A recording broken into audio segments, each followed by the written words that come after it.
The other hot button issue people are talking about is abortion. Are you pro-choice, pro-life? I got 3 grandkids, and anybody want to kill their baby is stupid.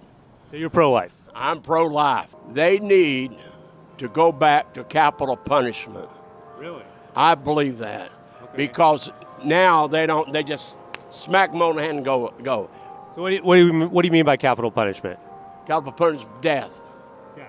So you think we should bring back capital punishment? I do think they need to bring back capital punishment. You seriously can't make this stuff up. As far as protecting children, if there are institutions that have abused over 10,000 children, should they be allowed to operate in the U.S.? I don't know who that organization would be as far as abuse of 10,000 children. I don't know who that would be, but obviously not.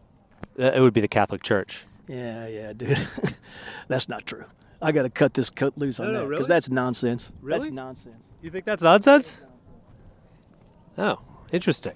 The constant posturing and moral grandstanding of religious right-wingers shields them from confronting reality and coming to terms with the unfortunate dark truths that come with the bastardization of religion. We need to abolish abortion, no exceptions. So this says, before I formed you in the womb, I knew you. And that's from the Bible? Yeah, from Jeremiah 1.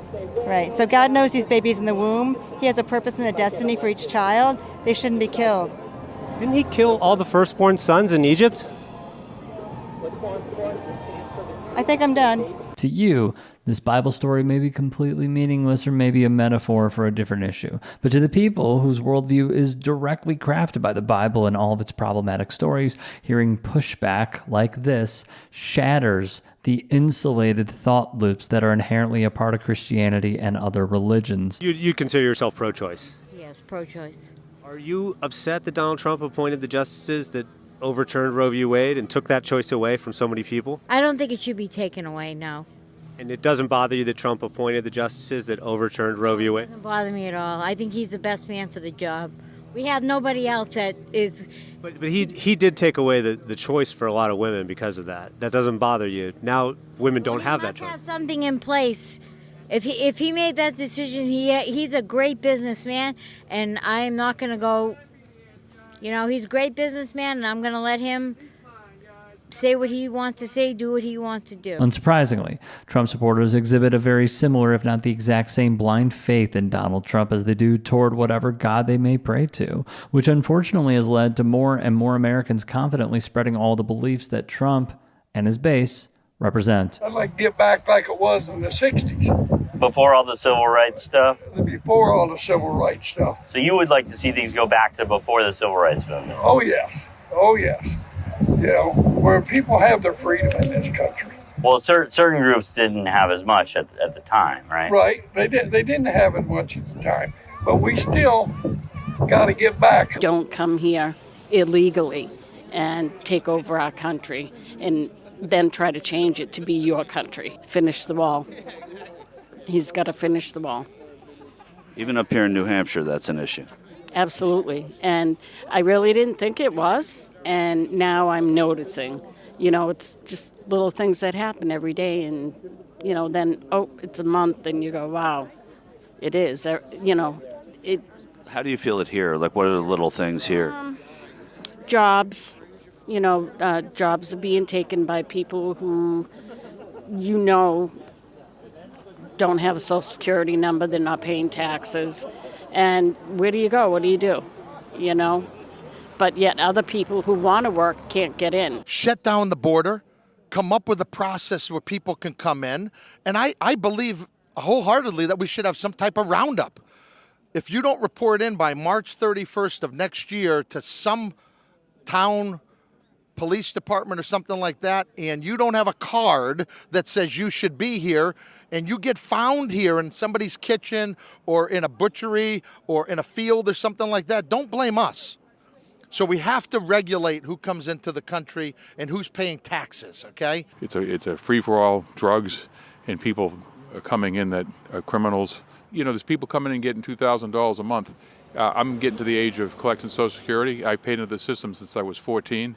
And quite frankly, I'm going to get about that amount, maybe slightly more. So that's a problem for me. We have too many handouts that we can't sustain. This is the cruelty that Trump and the Republican Party represent and feed off of.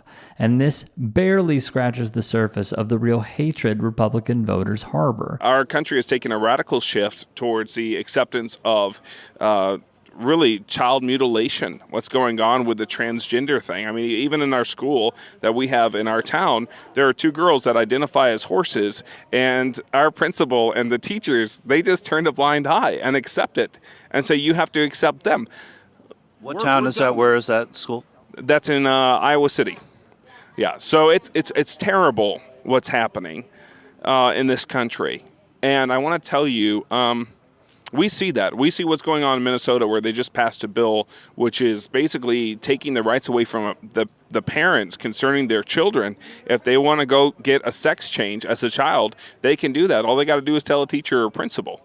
So it's disgusting what's taking place in this country, and we're do you put that on President Biden at all?